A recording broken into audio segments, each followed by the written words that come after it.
What's going on, guys? Scar coming at you with another Magic the Gathering video. Sorry again for not another cam, as I kind of did this video at last minute. I do apologize. I'll be back on camera, so don't worry, I'm not going anywhere. Today I want to dive into a deck that is kind of budget friendly. I wouldn't say it's super duper budget friendly in the sense that it does have a bunch of rares in it in the land base, as well as I think there's about 7 in the main deck.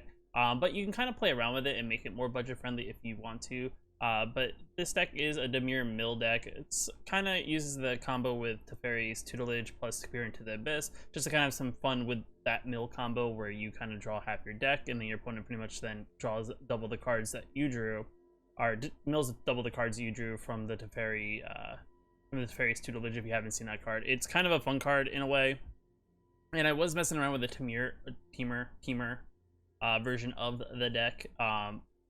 That kind of uses the same thing, but the only problem is I feel like I was running into issues with trying to deal with what my opponent was playing. I don't know if it was just terrible matchups, but I felt like this deck had more luck because overall, even if we can't get the combo out immediately, the deck has ways to still win.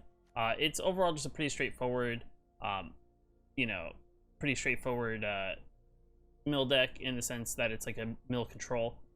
The goal is that we're not really trying to draw cards every turn to really take advantage of the tutelage in that sense. We're just trying to like save ourselves to get to the Peer to the Abyss and then play it so that we can combo with that with our Teferi's Tutelage. So overall, the goal here isn't trying to draw every turn and keep on milling our opponent. Our goal is just to get to turn 7 hopefully and play Peer. There's things in the deck that you can also play to make this deck even more effective. You can play some of the other newer cards, but I kind of want to keep the limit here on the deck kind of low. And I'm sure there's other things you could probably cycle out if you want to play even more budgetly than what I am currently playing. But to start it off, the deck is pretty straightforward. We start with some Cling to Dust because nothing's worse than our opponent gets something in the graveyard, and if it was a creature card, we can kind of remove it. So any of the Uros or Cats or anything like that that we find annoying, we can kind of try our best to exile from the graveyard so we don't have to deal with it. It has a thing to escape it, to kind of reoccur it in case they put something else back in there, and the idea to gain some life out of it is pretty solid, so pretty cool. At instant speed we can do that. We got some negate to stop any spells that our opponents may play, so negate is a pretty solid 2-cost thing that gets any non-creature spell. Easy prey because the format's a lot of aggro, so this takes care of all those little small aggro decks. Pretty much destroys target creature with mana cost 2 or less, and worst case scenario we cycle it if they play a lot of big things and it doesn't have a target. So it's like a 2-for-1 kind of instant spell, and it also only costs 2 to cycle it. Then we play Eliminate, same thing, destroy target creature or planeswalker, so we can kind of target planeswalkers at instant speed. I think this is actually in a weird way better than Murderous Rider, but you could also play Murderous Rider if you want to. It does cost 1 more mana. And it can target any creature and any planeswalker, but you take a loss of life, so this kind of saves us on the loss of life, but it doesn't really target anything bigger than 3. But yet again, the format's very aggro heavy, so playing Eliminate is a pretty solid card. This one doesn't have a cycle card, so if you don't have Eliminates, maybe you still play a couple more Easy Preys and just get rid of Eliminates is kind of something you can do, or vice versa. If you want to play Easy Prey, you can always play more copies of Eliminate, or if you want to play a different kill spell, you can always play that as well. Then we got Thought Erasure because we are playing Dimir Mill. We always want to know what our opponent's doing, and we kind of maybe get rid of any threats that can kind of slow us down. Maybe we're playing some sort of mono green, they got some sort of enchantment removal, we can always get rid of that. If they're playing something with white in it, we can always get rid of Elspeth Conqueror's Death, get rid of any planeswalkers, anything that we think is going to kind of speed up the game out of our favor. We want to slow the game down as much as possible because, like I said, we're trying to get to turn 7, and Thought Erasure is pretty solid because not only do we just get to make our opponent discard a card, we can also surveil the top of our library. So if we're really digging to get that to appear the Abyss, or even a Teferi's Tutelage, we can kind of like scry the top of our card into the graveyard to kind of filter our cards to get what we want. I mean, we really don't get to see what the card is after, but the idea that we can kind of throw whatever is on top into the graveyard is pretty solid, so that kind of helps us out there. And of course we got Narset, Part of the Veils. It's a card that we all know has been in the format. It is very annoying because especially if our opponent's playing a very draw heavy deck, it does slow them down from drawing more cards, and then it gives us the ability to look at the top 4 cards of our library, maybe reveal a non-creature card from among them, put that into our hand, the rest in the bottom of our library in any order. So the idea is that we can dig for our Peer to the Abyss or Teferi's, anything maybe for removal. It's pretty solid. The one thing I will say that is kind of tough is that if our opponent plays something that makes us slow down, it is going to get kind of iffy for us if we can deal with it. Also, I've noticed that Underworld Dreams has made a kind of a resurgence, so unfortunately for us, Underworld Dreams could become a problem if they do play it, so we may have to figure out how to actually slow them down in a way. Maybe we end up playing Peer to the Abyss on our opponent just to make them draw half their cards, and then maybe try to just mill them at that point, but that's the one thing you gotta look out for. We don't really have anything to get any enchantments off the battlefield, so that's something that you may want to throw in if you want to, but we're going straight for the combo. Our best bet is to try to, you know, counter or get rid of those cards off the thing from targeting any of our things. So best case scenario, maybe leave some mana open if we are playing against something that maybe is going to slow down our draw stuff. Sinister Sabotage, you get again for the Surveil and the counter spells, so we get to kind of, you know, look at the top card of our library, figure if we want to keep it or not, throw in the graveyard if we don't. Just another solid counter spell for 3 mana. Teferi's Tutelage is the card that is part 1 of our combo. If you haven't seen it already, Teferi's Tutelage is it enters the battlefield, we draw a card and discard a card, and whenever we draw a card, target opponent mills 2 cards. So pretty much every turn we draw a card, that we're going to definitely mill there, and that's really the only big draw spell we are one of our things that we draw. I mean, we do play Chemist's Insight is a decent card because we can always discard it for the Teferi's Tutelage, so we can draw later by discarding a card from our hand, and then, you know, the idea to just kind of mill our opponent every time we draw a card is pretty solid, but really we don't play a lot of draw spells. It's just more so there just for the combo piece. Cry of Canarium, just because it is a solid, you know, give -2 to all creatures until end of turn, exile all creatures in graveyards that were put there from battlefields this turn. If a creature would die this turn, exile instead. So this thing's pretty interesting. So it's kind of like a board wipe for uncommon, which is pretty decent. If you don't have any of these and you're kind of limited on wild cards, I wouldn't suggest crafting these because it's from a set that's going to be rotating in September. I mean, unless you think you're going to be able to grind those uncommon cards back up before September, I would suggest maybe not crafting these. Maybe play with stuff that you may already have. But it is a pretty decent spell because the format's very aggro aggressive. This is targeting to kind of deal with that aggro to kind of slow down the game and exile any cards. So even if they don't have an oven, but they have like cats and stuff, it exiles those cats. So kind of, you know, even limits those combo kind of decks like that. Chemist's Insight's a card that we can do to dig a little bit deeper. There's a couple of possibilities that you can play here. You can play Chemist's Insight. The one thing that's good about it is that we can play it twice.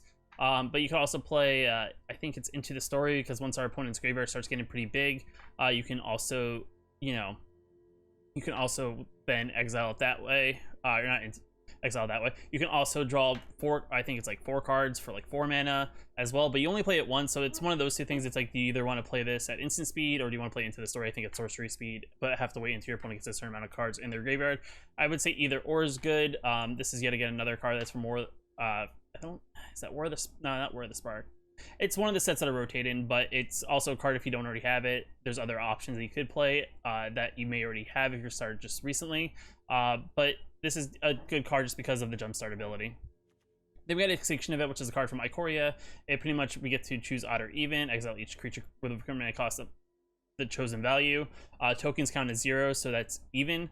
Just that has a heads up if you don't know this. This is a pretty good board wipe that is for blue, or for black, I mean. And the idea is like some decks are very odd or even heavy. A lot of the aggro decks are either 1s or 2s. Majority of them are usually 1s. I mean, it definitely does help against those mini mono red aggro decks, just because majority of those cards are just 1-drops at, you know, for that. So it definitely gets rid of those. But it gets it very iffy. It works very well for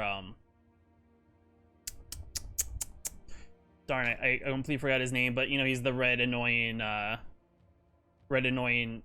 guy that whenever a red creature dies, you get a 1/1 token. It's gonna come to me later in the video, but it definitely gets rid of him. It exiles, it doesn't kill them, so they don't get any death triggers. So it's definitely a good card to play regardless. I would say, you know, if you don't have any of the wild cards that are rare, maybe the Cry of Canarium is just a 4 of in this deck. If you have those, it's just an uncommon, so it's one of those things, each or one or the other. But the only thing that's benefit, this hits everything that's bigger than the small thing, so that's definitely good. Shark Typhoon's another card. This card's really good just because, you know, the ability that when you cycle for X, you get a creature in the battlefield. So if you need a blocker, or if you want to get down a pesky Planeswalker, it's pretty solid in that sense. We can technically play it for its cost, but really we're just using it to draw more cards and get a creature, a token out of it. But it's solid in that sense, and it has flying, so it's pretty cool. And you get a cool token that's a flying shark thing. And then Peer to the Abyss is the other part of our combo. If you don't know what this card is, it's a 7-cost sorcery. Target player draws cards equal to the number of cards in their library and loses half their life, rounded up each time. So pretty much what happens is we target ourselves to draw half our deck with Teferi's Tutelage out on the battlefield. When we do that, we'll lose half our life.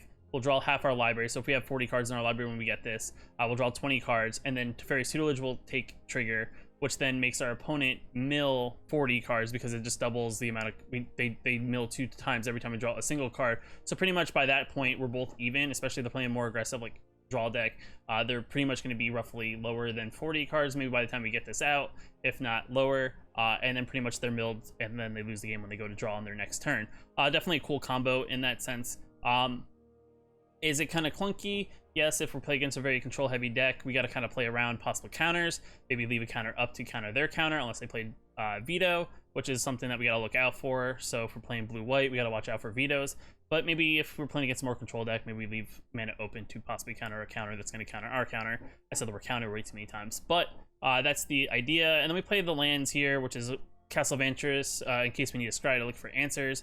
Island, 6 islands, 7 swamps, 4 Temple Deceits, because, you know, scrying's always good to look at the top card of our library, kind of filter and try to get to what we need to. Watery Grave, because it's a land that comes into play not tapped, so we're not slowed down. And then Blast Zone to get other things off the battlefield if they got a lot of more pesky certain drops, or if you want to get a particular card off the battlefield that you know that you're not going to have something to get rid of.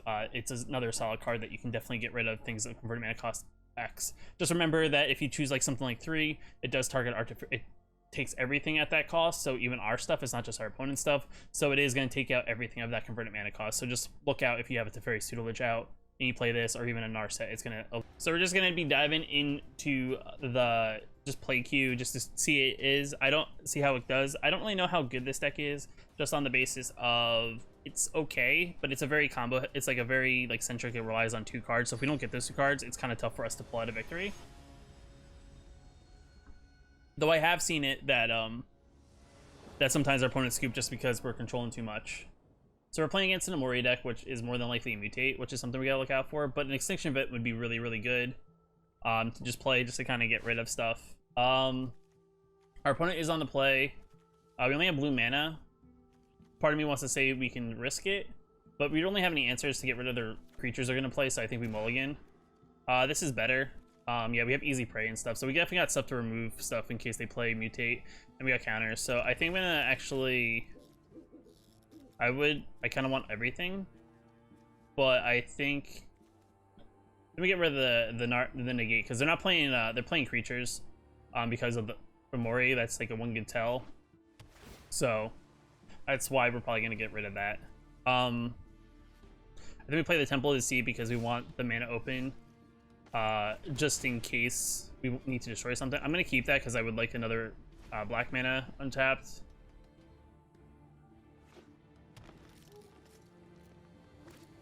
All right, so we're gonna wait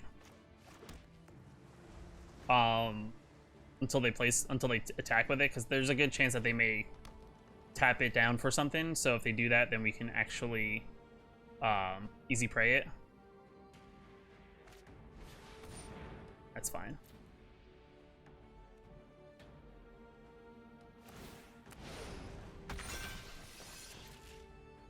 If they don't actually do anything with this, I mean, that's good for us, because I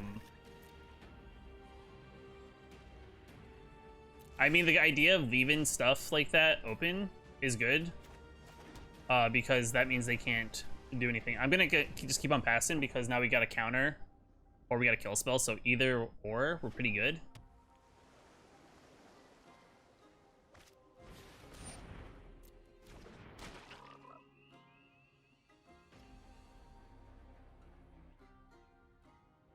The one thing is that they're both at even, so I can actually Extinction Event, which removes them all. Oh, so they're gonna get a Mori back, which is even better if they do play that.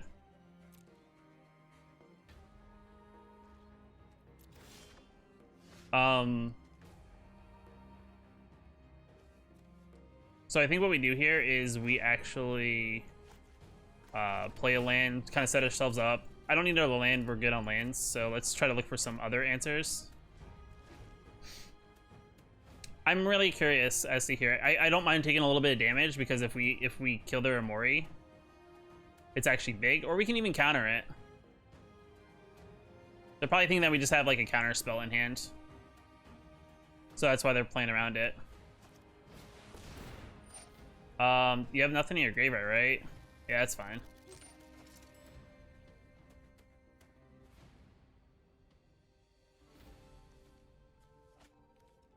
And it's still even, so even better for us. Get an island back. Nice. So that's pretty cool combo to just draw a card, discard a card, and get an island back. The question is, does he play it?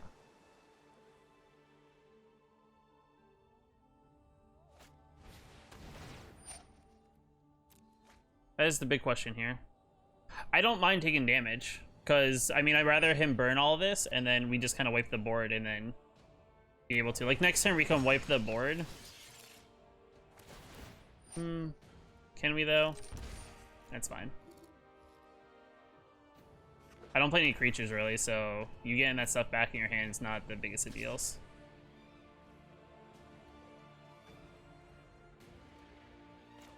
You know what, because we're not going to be able to do this. We'll just destroy that. Because now they can't get it back. Maybe he thinks that's what we were holding up, which is not a bad thing. I still wanted him to... Because we don't have our pieces yet. I still kind of want him to play into this. I mean, I could play Narset, which makes him have to kind of want to attack with it.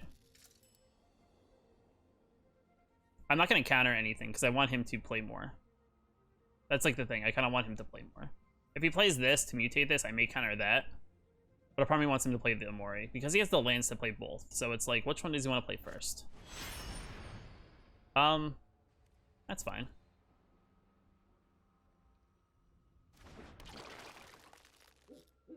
I mean, this is like the perfect thing to do now because if he plays this, then we'll then counter that mutate.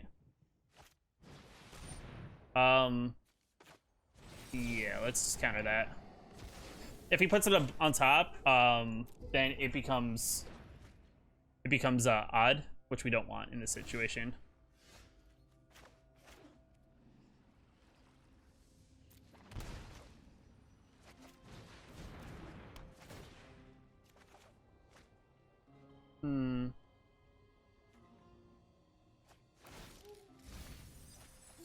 Alright, so I got rid of a Starix, so that's good. I don't mind taking 8 here. I'm just more so curious on what he does. I think I'm going to counter that if he decides to play that because... yeah, reasons. Though next turn I could... What are you at? 40 cards? So, like, legit, if I draw an Abyss, it's game over. That's 6.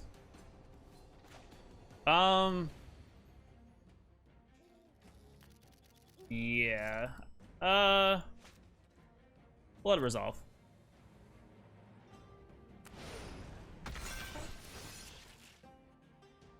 Maybe probably go to Starix back. Because if he does get this back, it's fine. Am I dead? I may be dead. Oh, no, I can counter the thing he does here. But I may be at 1. So there's that.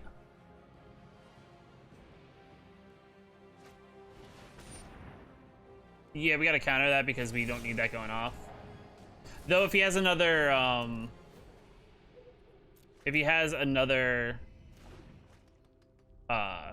mutate for 2, we're dead. Interesting. So he doesn't do anything here. That's not good for us. But we do slow this down, so that's good. I should not play that. But we gotta do this because we're dead if we don't.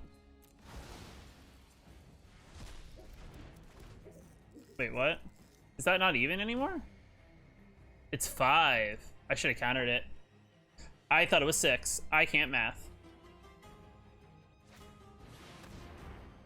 Alright, that's game. Because I die from the burn damage. I did not realize that was odd. That was my bad.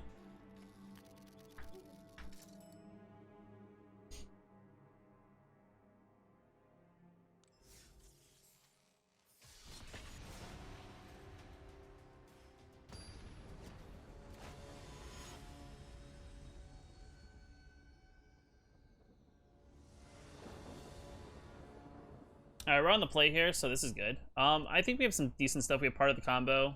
We are going to play the Temple of Deceit turn 1. Our opponent is playing Luris, so I could be a multitude of things here. But we do have some things to kind of take care of that, but we're going to scry, kind of maybe... I need something else.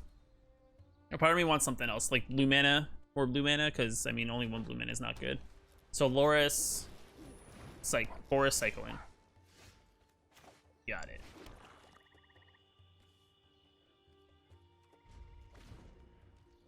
So we'll let them burn cycling cards, because that would probably be what they do here. Yeah, that's fine.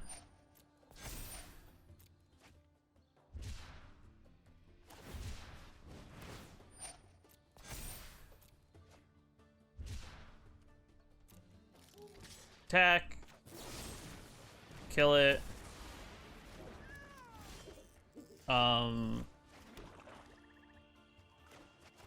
mean, the problem is here is we mill them, so that's fine.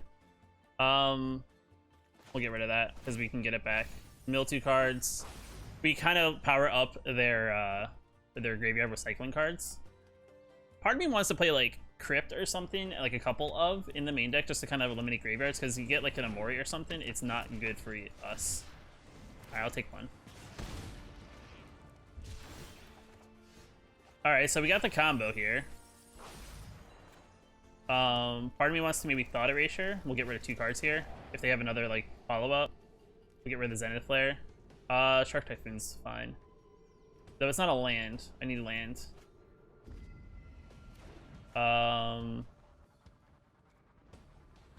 Let's just make sure we have. We're just gonna get rid of something else as well. Let's get rid of... It doesn't really matter. Narset's not gonna give me land. Right now, their board's not a threat. I'm kind of waiting for them to get the Luris back here. That may be something they may do. They can play Luris or get Luris to their hand.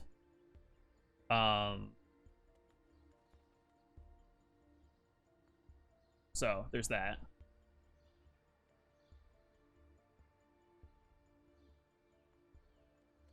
They're really thinking hard though here. I mean, they attack for 2. I'm tapped out. They already have 42 cards. Yes. That's fine. I'll take 4. I think I'm gonna Extinction Event here, just because it will get rid of both of them. And then they'll have to spend the mana to then get Loris back their hand. And I have a second Extinction Event, which is solid. Even.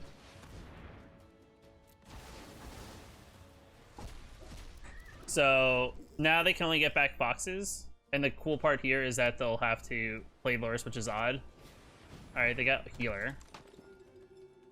Which is fine. Interesting, they're gonna heal. They're really digging here. Maybe they're trying to look for a Zenith Flare. Really looking for it. Alright, I mean, they're getting all the heals. Well, I mean, I might as well dig. So we'll dig 2 more. That's good. We got land. We put them in a... I mean, we have the mana, so we can survive until we get to Cat. Then that's fine. They get Luris and they play Luris. Attack us for 2. They have no mana to play anything.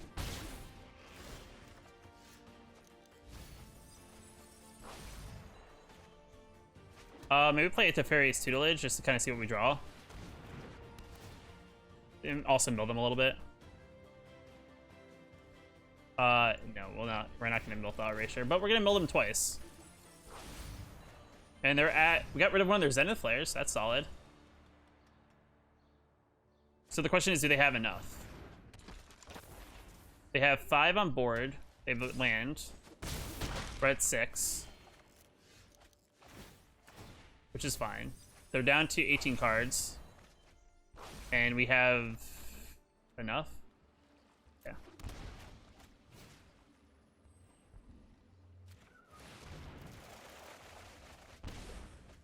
I mean, the thing is, they could have shock. I don't know.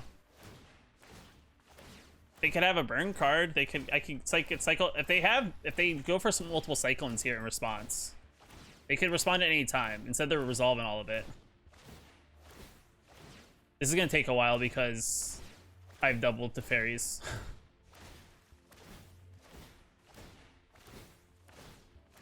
There's a Cryocanarium, which would have been good. All right, so they actually are letting it go. They could have. I feel like they could have cycled in response to get another cycling card and see if they could mill me. Oh my goodness. I broke the game. I have to discard my hand.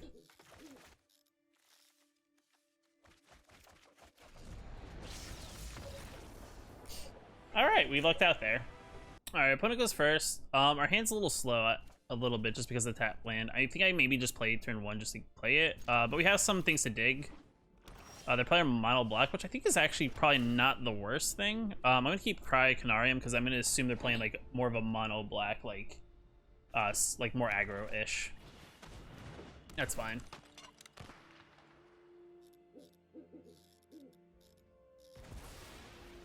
Alright, so you got my thought ratio. That's perfectly fine. They could have another one, which could be an issue, but we're just gonna play that.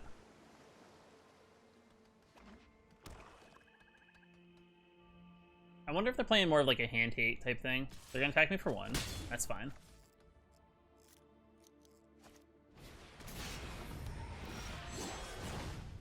Alright, that's unfortunate because I don't really have much to deal with that.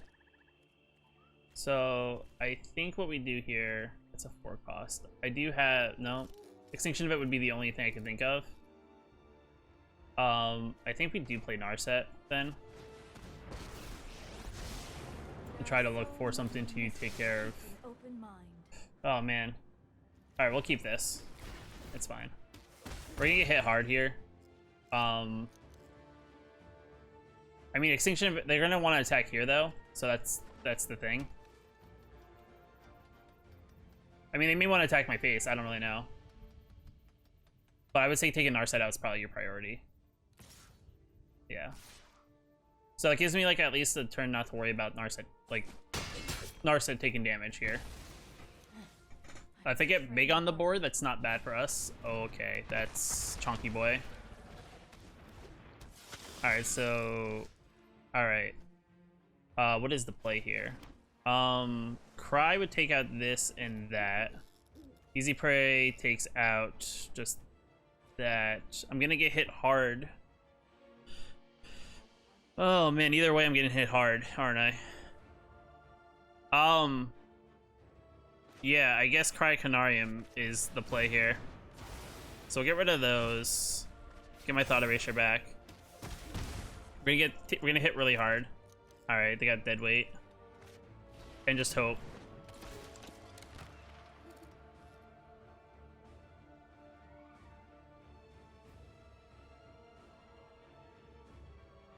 I mean, it kind of sucks that we do all our Sinister Sabotages.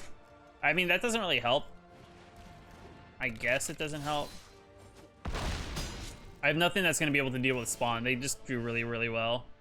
That doesn't really help me here. They have no hand.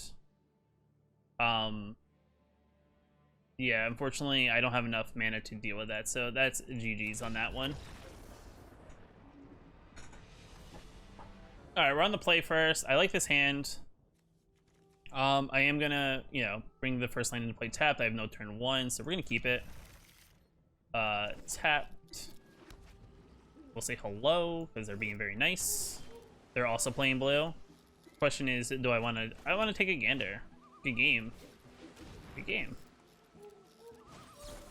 All right, they're playing mono blue. You don't see many decks actually run.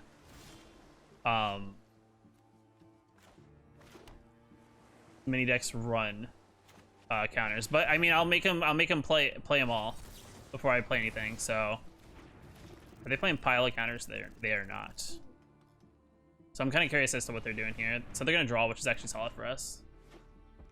All right, so they're playing Izzet of some sort. Interesting. I think we tutelage because they right now can't take care of it because they don't have a red mana counter. So we're gonna draw a card. We'll discard this. All right, so they're playing like, oh, they have Cultivate, so they have green in there too. Interesting. Okay, so they're playing a Temur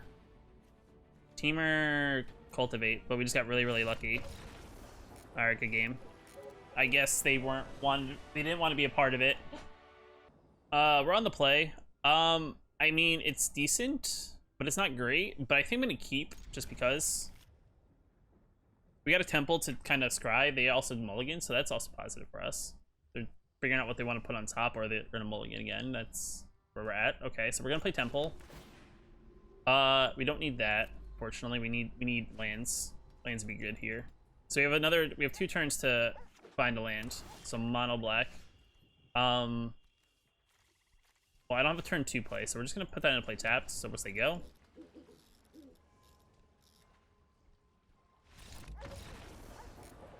All right. They didn't want to be a part of it. I guess they kept the 1 mana hand.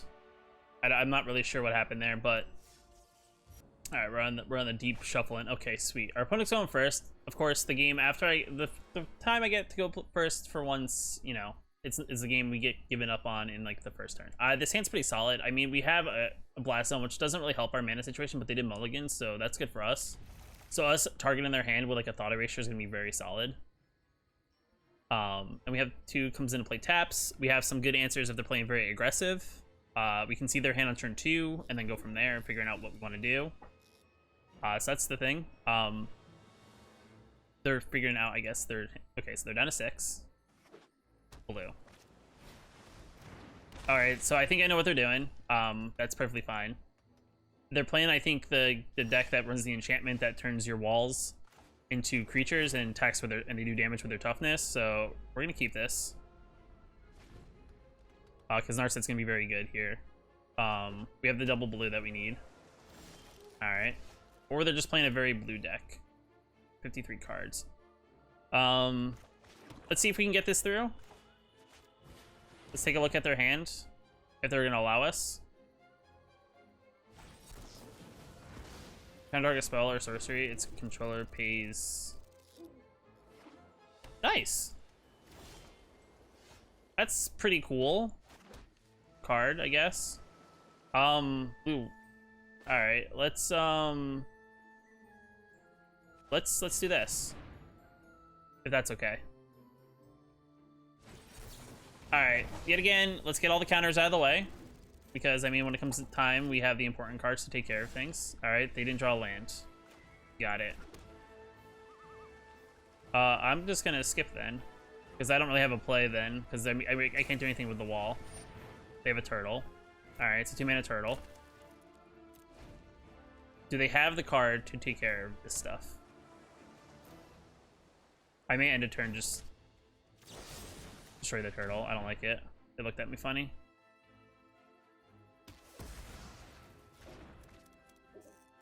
I don't know. Now the question is, do they have the counter spell? Or do I just sit back and, like, play a Chemistry? I think I sit back and play Chemistry Insight and refill my hand. A part of me wants to look at their hand. Alright, they have a turtle again. That's fine.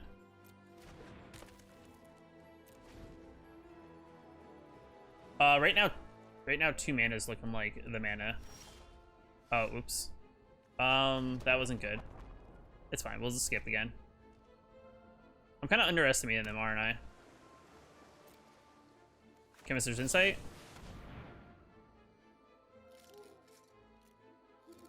They have a counter that we know for sure, or they have another card with Flash. Do they have? Do I counter their counter? I mean, I kind of would like the cards. I kind of would like the cards. If they want to burn their hand to get those cards, that's up to them. But I can play it again. So to be honest, it doesn't really matter to me if they counter it. All right.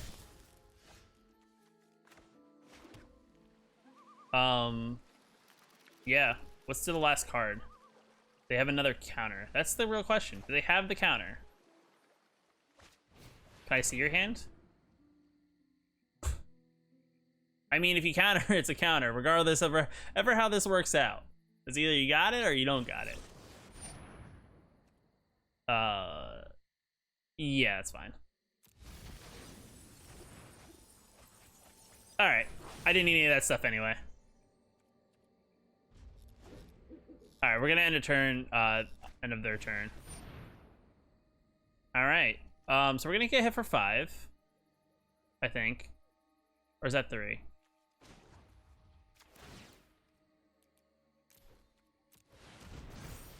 All right, we're gonna hit for 9, but I think I'm gonna follow up and nuke that this turn.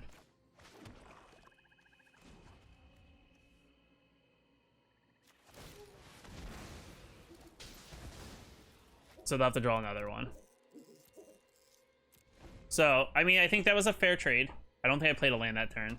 All right, pass. My turn. This is not going to do anything for us, so we'll get rid of the Cryocanarium. They don't have a hand. Extinction Event kind of helps. I have any creatures? I don't play any creatures. They have any creatures? I countered a turtle that I didn't like. It looked at me funny. So I think I'm going to cling to dust. Let's get rid of this turtle. We can get some life back, just in case they draw another one. Well,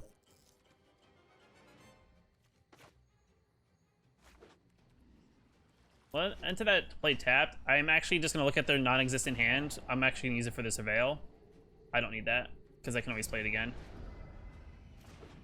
And then I'll say go.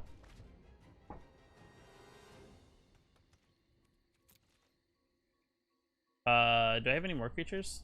They do not. Okay. Narset's good. Let's see. Narset. Is that allowed? Alright. I mean, they are hitting all their counters, so there's that. I guess we'll pass. I can end of turn Castle Vantress. This is the most, like... Let's just kind of watch each other. I don't need lands, so let's get rid of both of those. Alright, so I got something to counter their counter. So let's pass again. I can finally counter a counter they're going to counter. And there's when it gets plus... Yeah, no. Let's counter that. I know it's not, like, the greatest thing ever. Yeah, we can jumpstart that at worst case scenario.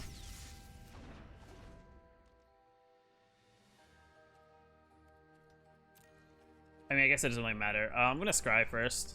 Maybe we're gonna get what we need. Yeah, well, I guess we'll take the counter just to have something, just in case it's their card. End of turn, I could always commit Surge Insight and cling to dust. They have something. No.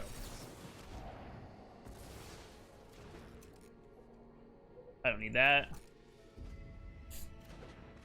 Cryocanarium's not gonna help me. Eliminate's okay in this situation because I can definitely get rid of a creature. I mean, what I could do is it? Yeah, because I mean, I guess I get rid of one, and then we kind of see what happens here on their next turn. Because I guess I could. Gadwick is a 3 cost, so I could eliminate him if they have another Gadwick.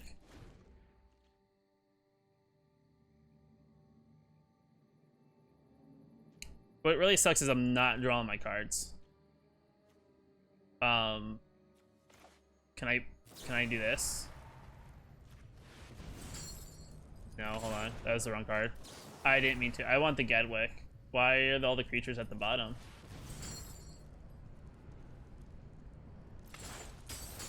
I'll gain some life. I was not prepared for this. They don't have a counter spell though. Alright, another eliminate, which is solid. I could draw half my deck. I'm at 29 cards. What are they at? 41. Holy crap. I've drawn a lot of cards. I still have yet to draw what I need. I didn't draw it to Fairy's Tutelage, did I? No. Um,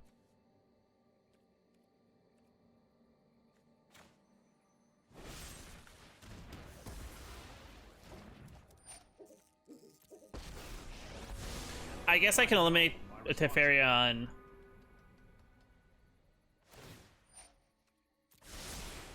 Here we go. Let's scry. Can I get a tutelage? I mean, that could do.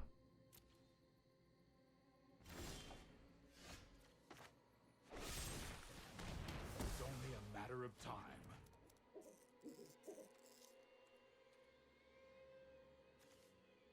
Let's skip. I think we'd play a big Shark Typhoon, is I think the play. What is that? 2, 3, 4, 5. Was that a 4?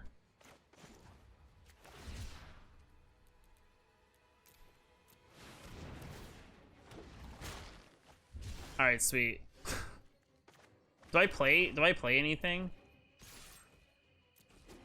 That's the question. Do I play something that I know I play 4 Calpies at tutelage. I don't want to draw it too late. Anticipate is fine.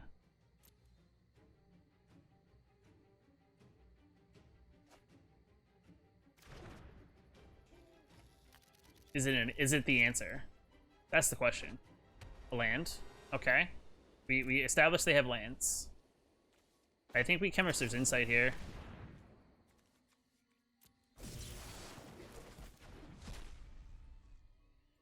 And Scry. I mean, holy crap, tutelages. Yeah, we'll play that then, I guess. We'll physically play Shark Typhoon. Let's go to attacks first. See what happens. I don't know what they have. They're just sitting on cards, I guess.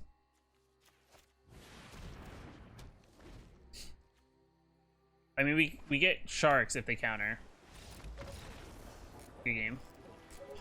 I honestly had no idea any of my Teferi tutelages are. They were all clumped together, I guess. Alright, I mean, in the wrap-up, I mean, it's tough to say where exactly we fall with this deck. I mean, overall, the concept is fun. For a mill deck to kind of have like a combo how to mill your opponent is pretty cool. That last game couldn't tell you where a single Teferi tutelage is. They're physically in the deck. You can see them there. There's 4 of them. We did not draw any of them. It thankfully did not get to the point that we were... I think our opponent was playing a deck that was much slower than our deck. And we were still unable to draw almost like... I think like almost half our deck, if not 2/3 of our deck, and we still didn't see one. But overall, the deck plays pretty well. We didn't really go against anything super aggressive. I did play that Simic Ramp deck and realized after the game was over that, you know, as I let something get mutated, I didn't realize it was an odd. I thought it was even because I miscounted mana. But nonetheless, guys, let me know in the comments below what you think of this deck. If you've been experimenting with Peer to the Abyss or any sort of Teferi tutelage decks, let me know what kind of style you may be playing in those decks down in the comments below. If you like the video, guys, hit that like button. It definitely helps me out a lot. I do appreciate all of the support you guys have been showing me lately. And if you want to post more videos, hit that subscribe button, because I've kind of been making videos on the daily now. I don't really know if that's a thing that's going to keep consistent, but I'm at least still keeping my 3 videos a week. But right now we're on a daily trend. Let's see how long it lasts. Let's see how many days. I don't know. Let me know in the comments below if you're liking this daily upload. But until then, guys, I'll talk to you later. Bye-bye.